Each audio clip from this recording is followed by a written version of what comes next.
because sometimes we question, like, are we in the right role? Like, can I do this? Am I, good enough to, pull this role off? And I was like, at that moment, it was just like, okay, like maybe this is a good fit for me. Maybe it is. And there's times where I think, I can't do this. Like, it's just, but those moments, those moments just like it hits you and you're like, wow, okay, I'm doing okay.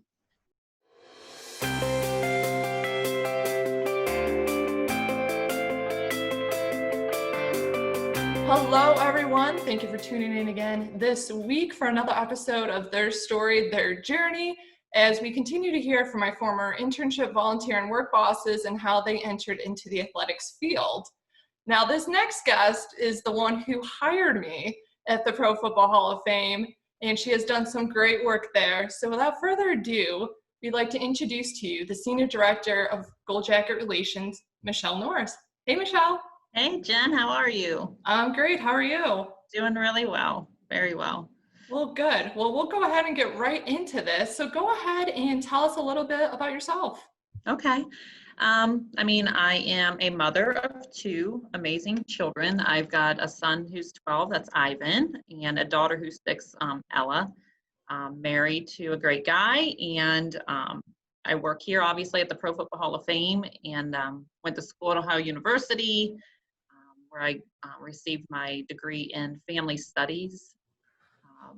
I've worked in nonprofit most of my life.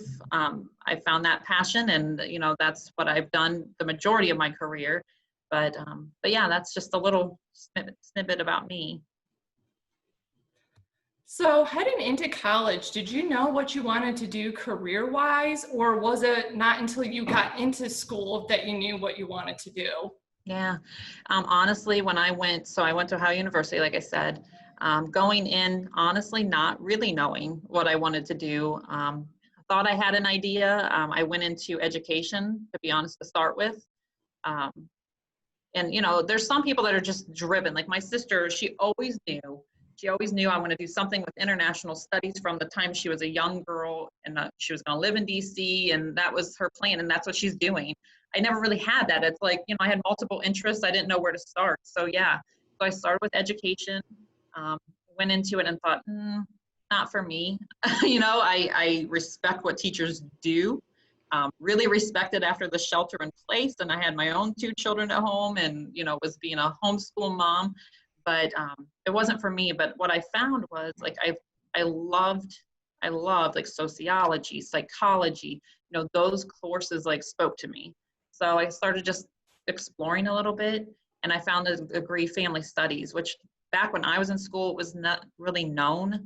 It was kind of a newer major, but that's what it was. It was a study of families, of relationships, of people, the psychology of why we make choices the way we do. So that's what I went into. I had no true plan what that was going to take me into, but I loved the courses. And so then I graduated, with that. And before I graduated, I had to do an internship. And in that internship, I actually was with Big Brothers Big Sisters in Louisville, Kentucky. But I had a connection with Big Brothers Big Sisters because I was a big sister through college, and I worked part-time for them in Athens County, and where OU is. And so I got this internship in Louisville, moved out there, and was blessed with probably some of the strongest women mentors that worked in that industry that, honestly, they made their life mission. They're still there to just make lives better for the kids in that community. And so I was blessed after that internship that a position came open, and that's where I had my first job, was with Big Brothers Big Sisters. And that's where my passion started in the nonprofit world. It was just, I love that feeling that if I'm going to work and I'm going to be gone, from home, that at least I'm doing something and adding to the world and doing something good. So that's where I started my career. So. Well, that's awesome. And I thought I remember you not starting off actually in the sports world. It was in a different sector. And so just talk a little bit about some of your previous jobs before you landed at the Pro Football Hall of Fame, and then also how you decided to make that transition from nonprofit. Although what people don't know is the Pro Football Hall of Fame is a non-for-profit organization.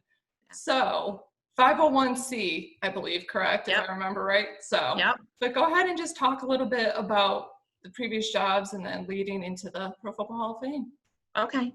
Yeah, like I said, Louisville, Kentucky, I mean, what a cool city. I don't know if you've ever been there, but I loved it. If you can go out there, go out there. But so I lived out there for about 2.5 years and worked as what was called an enrollment specialist. So I was the one interviewing the bigs. And, that interview process, as a young person coming out of school, I was like 22, 21. And I mean, that's a serious position because you're interviewing to make sure they're safe, that they should be matched with a young child. So it was a neat experience. And I was just blessed to have that. And like I said, there's women there that they're still working for the organization, and they still, I mean, I didn't hit me until like you asked me about doing this. And I thought, how did I get to this point? Because, we don't get to these, points in our life without mentors and people that have helped us along the way. And I started thinking about it, and I was like, those couple of women that I worked with that just had that passion that, just was, I don't know, intoxicating, that, you wanted to do better for other people. That was my start. And so, once I left there, my husband we lived in Louisville. He got a job transfer to then like the Indianapolis area. So I had to leave my position at Big Brothers. We moved to the suburbs of Indianapolis, another cool city. But the first job I landed there was actually at a staffing agency. Not my number one choice, and but it was just, sometimes you got to do what you got to do. And I was thinking about it because I was like, I was there for almost 5 years, the whole time we lived in Indy. I stayed there for about 5 years, and it wasn't a stretch from what I was doing because it was still like interviewing, it was still getting to know people and placing people. It was just in jobs rather than in homes helping children. So it wasn't a stretch, but it wasn't anything that I found any passion in. And then I was thinking that too. I was like, I never loved that job, and it was honestly because of sometimes we don't have the best leaders, above us. But after I started thinking about it, I was like, that was a good thing. It was a good lesson because it's like, one day when I'm managing and I have people under me, this is what I don't want to do, and it was a good lesson, of things to do better, when I have that time and that ability. So I worked there for almost 5 years and had my son, in Indy. I told him he's always going to be a Hoosier. So he was born there. And at that point, we decided, I was like, you know what, I'm going to take a leap of faith here. I don't want to raise my son away from my family. Like, family's everything. I want him to know his grandparents. I want him to know his family. So that's when I chose, my husband and I chose that we're going to move back to Northeast Ohio, where we were raised. And we were gone for about 8 years total. And so I moved with my son. My husband stayed at his job for a while in Indy until I landed a new position. And my first job here in Ohio was with a nonprofit called Community Hospice. So never in a million years, ever, Jen, ever would I have thought I'd be working with death and dying. It was never something I ever thought about. If anyone knows me, I'm bit of a hypochondriac myself, so working around death and dying, I was like, what am I doing? But holy cow, I don't know if you've ever felt this, but sometimes it's almost like you're placed in a position and a part of life, not by choice, but by like a higher being, like putting you in the right place at the right time. And this is a nonprofit hospice, and a nonprofit hospice is a little bit different than a for-profit because as a nonprofit, people don't know this, but it's like insurance will cover, but if some people don't have insurance. And a nonprofit, what we did was we raised funds for people that didn't have insurance so they could still have that end-of-life care. And that was why it was so important. Like, it was just so amazing because the people I worked with talk about selfless, inspiring, like going into work every single day, knowing that, it's not the greatest situations to be in. You're around people that are losing loved ones.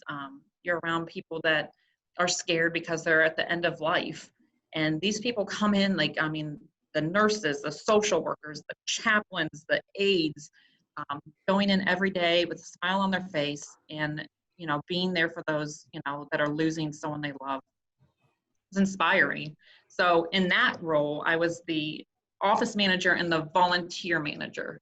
So, you know, I worked with volunteers, like we have volunteers here at the hall, which are amazing, but I was working with volunteers that were going into homes, sitting with patients that were dying when family members couldn't be there, or sitting there and giving respite, you know, a break for the caregiver that's 24/7, you know? So, wow, it was like eye-opening. It was just like, there are people in this world that care that much and they're that selfless to be there for others, you know, at a time of need like that. So that was inspiring. And I mean, this is a very personal part of my life, but it explains my journey, I guess, of why I say I was at the right place at the right time. When I was pregnant with my second child, Anna, my husband and I actually lost her. I was 27 weeks pregnant, and I was in for a routine checkup, and they didn't find a heartbeat.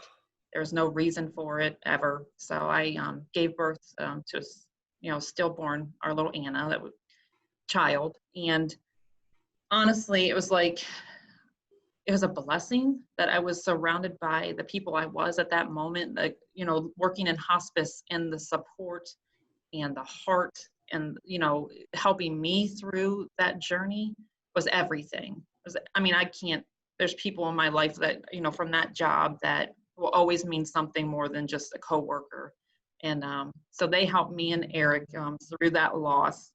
But at that moment, you know, after the grieving and, you know, everything, I was like, I need something a little different. I need a new chapter in life.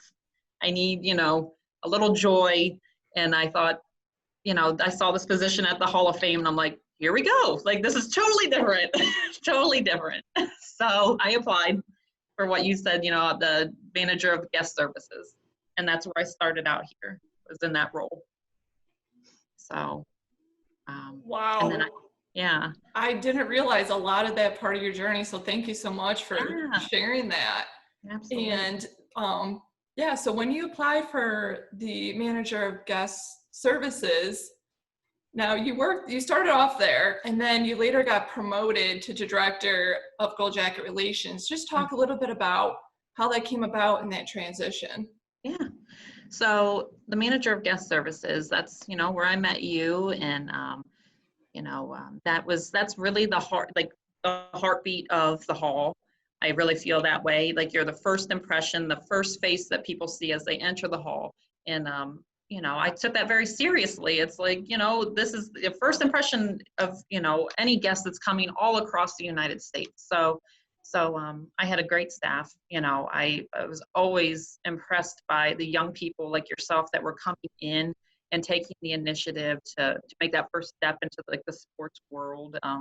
You know, and I loved that piece of it. I loved managing, and I loved being around you guys. You made me feel young again, and it was a great position. But so I think in that role, what my goal was, you know, to just make things better, to, you know, maybe improve processes, simplify things, and just make it an enjoyable place to work. Because, you know, we're working in pro football. It should be enjoyable. It should be team oriented. So that was my goal. There's a couple like things that I found, you know, really important in my career up there. And it sounds simple, but one of them was, you know, this museum was open every day of the year except for Christmas, which is crazy. You know, our doors are open every single day.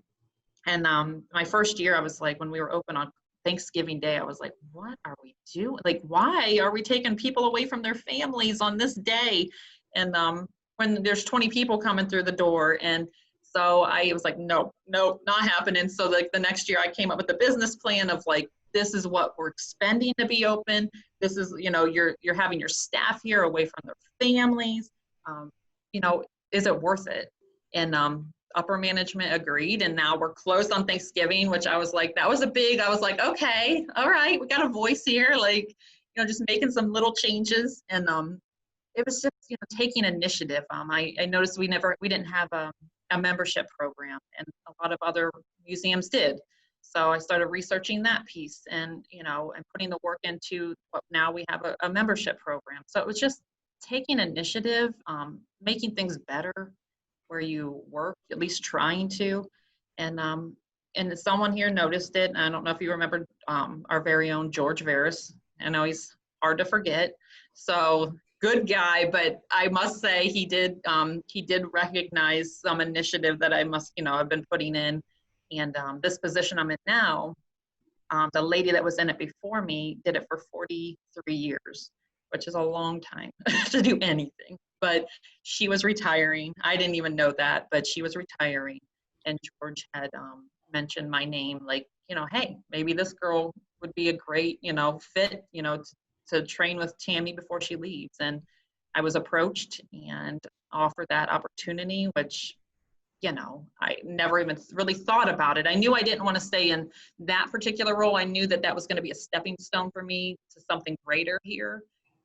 But it just worked out to my advantage. It was amazing. So that's how I came into now this role that I'm in now. So I was gonna say, I only was with you for a short amount of time after you hired me, yeah. but after just working a few months, I knew you were the perfect person for the current role that you're in now. So as sad as I was to see you go to a different department, it was also awesome as well. Thanks, Jen. So, I appreciate that a lot. Oh, absolutely. And so can you talk a little bit about what you do? Because I'm sure not everyone's going to know. I mean, I know, but I'm sure the viewers don't know what you do. Right. Yeah, the title could be a little confusing because, you know, what's a senior director of gold jacket relations? You know, here in our world, we call our Hall of Famers that are living gold jackets. So that's what it is. It's literally working directly with our Hall of Famers. And it's hard to put in a nutshell, you know, because, you know, in a nonprofit, you know, I think a lot of people you take on so much because they're usually smaller staffs. But kind of in a nutshell, what I do is, so I start working with the guys from the day they find out they're finalists. You know, after David Baker makes the phone call of like, you're on this final 15, I follow up with the phone call and say, okay, like, let's get this journey going. And so that's where I start. Like, I start working with them to get them ready to come to the Super Bowl, because that's, you know, we bring them into the Super Bowl city, and because that's where they find out and they get that knock at the door, which, you know, hopefully a lot of people have seen that, where they find out if they made it to the new class. So I'm working with them, I'm working with their families, and that's where the journey starts. And then once they find out that they've made it, that's when the real work, you know, starts as well. So it's like, I always say, it's like almost like them planning a wedding in 6 months. It's such a huge honor, and they want to invite everyone that's ever touched their lives and their careers, and, you know, and have these huge celebrations. And you've been through it, you've seen Enshrinement Week. It's not just a one-day deal, it's a whole week of events. So it takes, I mean, a village basically to put this event on. So you're working with them from that point through. So like, you're getting to know their family, you're getting to know personal parts of their lives that, you know, a lot of people don't have that opportunity to know Randy Moss's, you know, mom or dad, or, you know, it's just, it's a very intimate position because it's very relationship based. It really, you know, when we talk about being in sports world, and I don't have that degree, but my degree's in family studies, and I always thought, I'm like, this makes sense, because it's like, my job is all relationship based. It's, you know, getting to know people and their strengths and their weaknesses, and just, you know, recognizing different things about people. So it makes sense. So anyways, you go through the journey with them, the planning process, to the day that they're here. And there's so much in between. There's so much detail that goes into it. I mean, you're working with them on flights, transportation, scheduling, working with all their friends and family. You know, they could bring in hundreds of thousands of people with them, you know, pooling all their tickets that they've ordered. And, you know, I don't do that alone. Like in the summertime, I have a staff here of usually 4 to 5 people that come in and really help with those pieces. But there's so much that goes into that planning. But it's such an honor, because who gets to do that? Like, who gets to walk side by side with, you know, Tony Dungy and those men that are, you know, so amazing. So that's part of what I do. And then the other, throughout the rest of the year, typically, like, I think we're at about 700 a year, like, appearances that we place our guys in. So our mission at the, you know, the first line in our mission is to honor the heroes of the game. But so we do that by finding basically appearances where these guys that are now retired can make money to, you know, still survive outside of the, you know, outside of football. So we do about 700 appearances a year all over the United States. It's not just here in Canton. Like, we're placing them everywhere, even internationally we've done stuff. So so about 75% of those appearances tend to start here and then are organized here.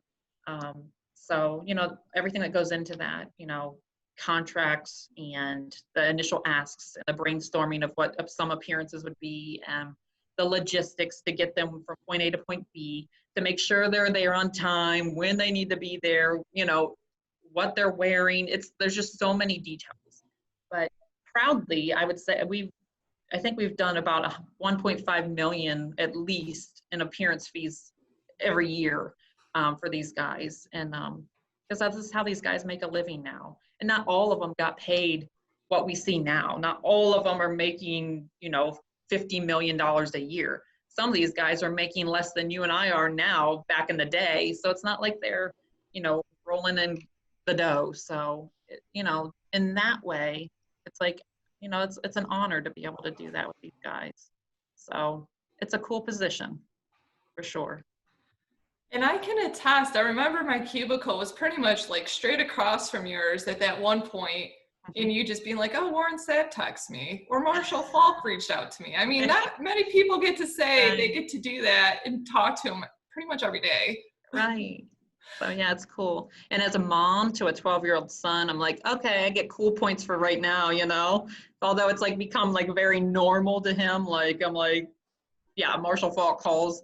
And it's like, you know, to him, it's like, whatever. I'm like, really? Do you understand this? Like, your friends would think this was cool, whatever. So, yeah.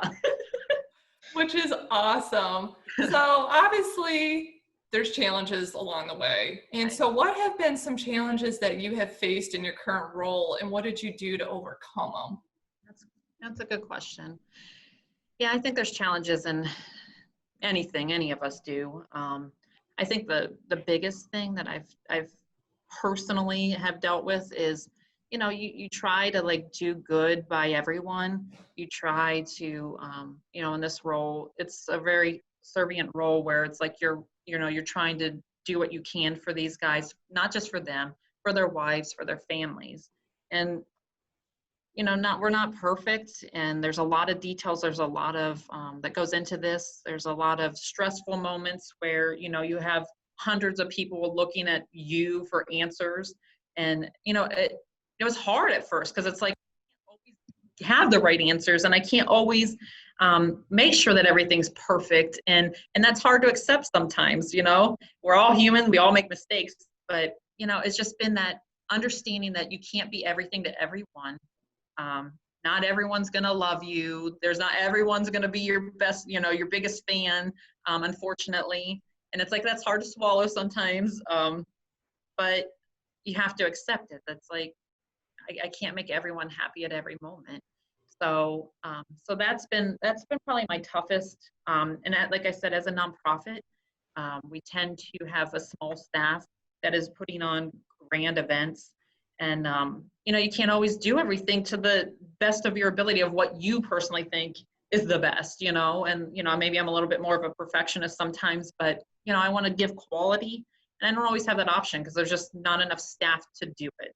Now we are getting better. And I don't know if you've heard this, Jen, you know Hayden Dennis. Hayden got hired on full time with me. So yay for Hayden. So he's, he put in the time, and he's been here since he was my first hire in guest services, to be honest. So we've been through this journey together, and so we're getting better. The department's growing, and that'll get better. But it's just accepting that you're going to have faults and you're not going to be perfect, and and just doing the best you can. So that's my biggest thing in this role. Well, I don't know if Hayden will actually watch this or not, but I'll give a shout out to Hayden, because he was there for a long time. So Right. It just shows persistence is key in this Yes. situation like that. And for one, I'm so glad that you finally got someone full time under you. So that's awesome to hear as well. Thank you. And so I guess leading into the last question here, so since you have worked a handful of enshrinement weekends, what has been your most memorable moment? Wow. Jeez, Jen, that's hard. There's so many, there are so many moments, and people ask that a lot, or they'll ask, who's your favorite Hall of Famer? I'm like, oh my God, it's like picking your favorite child, I'm like, I'm not doing it.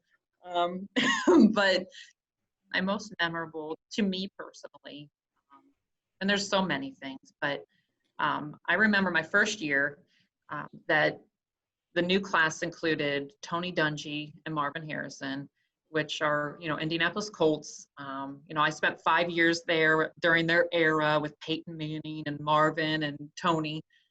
So, I try not to be a fan. Usually I'm not like a big fan like that, but I was like, oh my gosh, like my first time in this role, and here I am with these guys. So Marvin Harrison, people know him. The people that have like played side by side with him would say this and about him, but he's a man of few words. He kind of like, he'll be here one moment and gone the next. He's hard to track. He's hard to communicate with. But, my first year I was like, I spent a lot of time with Marvin and just trying to make this process as easy and enjoyable for him, because he's not a guy that wants the spotlight. He hates it. And, when they come in that week, they're in the spotlight. Like, that's why they're all here. And so anyways, it was a lot of late nights, a lot of Sunday working sessions with him, just a lot of time with him, to the point where he thought I was assigned only to him. And I was like, what? No. I was like, there's like 150 more of you that, I'm working with, but I'm glad you felt that way. So anyways, just gaining his trust and his respect. My first year, I was like, okay, like, and I was standing with them behind the stage, and I still have the picture on my phone because I love it. I took a picture as like these guys when they're ready to get on stage to give their speech. A lot of these guys aren't professional speakers. They're nervous as all get out, I think we look at guys because like they're professional athletes. They're used to being in front of the cameras. It's like, no, a lot of these guys aren't comfortable with this. So he's back there preparing a speech, in his head. And a little backstory about him. He basically said, if I don't go first, I can't promise you that I won't run off that stage and I'll never give my speech. Because he was just, it just wasn't his thing to like public speak. So I'm like, okay. So that was the first thing, is like, make sure Marvin Harrison's first on the lineup. And he was. And that's part of the job too. It's like trying to like do what you can for these guys, trying to make it comfortable, trying to make it enjoyable. That's this whole process. But so before he went and stepped on stage, he looked back at me and he said, Michelle, I'm going to make you famous. And I was like, I didn't know what that meant, but I was like, okay, Marvin, And so I'm trying to listen to the speech in the background. She can't hear it in the back of the stage that well, but I did hear like Michelle, like come, I heard the name like during his speech, and I was like, did he just say my name? I'm like, oh my. So then I'm like, my phone starts blowing up. They're like, you just got mentioned on like national TV. And I was like, oh my God. And it didn't matter. That's a huge honor in itself. But what really mattered, it was Marvin Harrison. And I think it just was like, just because of who he is, and I love him, and I tease him all the time. I always tell him, because, I'm like, we're going to be connected for life, whether you want to be or not. So I check in with him all the time, and, he just kind of laughs and rolls his eyes, but it's true. And, but I thought at that moment, I was like, okay, because sometimes we question, like, are we in the right role? Like, can I do this? Am I, good enough to, pull this role off? And I was like, at that moment, it was just like, okay, like maybe this is a good fit for me. Maybe it is. And there's times where I think, I can't do this. Like, it's just, but those moments, those moments just like it hits you and you're like, wow, okay, I'm doing okay. So that was an amazing moment for me. And there's so many that it's like, I don't typically talk about it, which is funny. Like even to my friends and family, I don't talk about my job that much because it's hard, because you don't want to sound like you're bragging. You don't want to sound like, it's just not me. So it's funny. And that's why when you asked me to talk, I was like, oh, yes, I will talk about it. I will talk, because it's like, I try not to overshare, and it's a weird balance, because it's like, I try not to post that much, because it's like, I just don't want it to look like, well, look at me. But it's like, it's a position that, yes, not many people get to be in. And you're behind the scenes of things that people would just die to be involved in. And so it's a great position, and it's for a great organization trying to do big, great things. And so I've got great teammates here. It's all a team effort. Like you mentioned earlier about Jameer and doing his podcasts, and his creativity and his ability to make people feel comfortable like this on air. People inspire me that I'm around, and that's what makes the job fun, So that's my story. Well, that is awesome. And it just goes to show you that it's such a full circle moment, I should say. Here, you didn't start off in athletics at all, working on for profit, working with families. And who would have thought that would have actually helped you to where you are today in your current role? So, Right. Michelle, thank you so much for sharing your story and journey into how you got to be where you're at. And if you want to keep up to date, everything Pro Football Hall of Fame, and let me tell you, they keep pretty active on social media. Make sure to check the usernames listed below, as well as following Michelle and seeing what she's kind of up to on her social media accounts as well. So for Michelle Norris, I'm Jen Maurer. Thank you so much for tuning in today. And until next time, have a great day, everyone.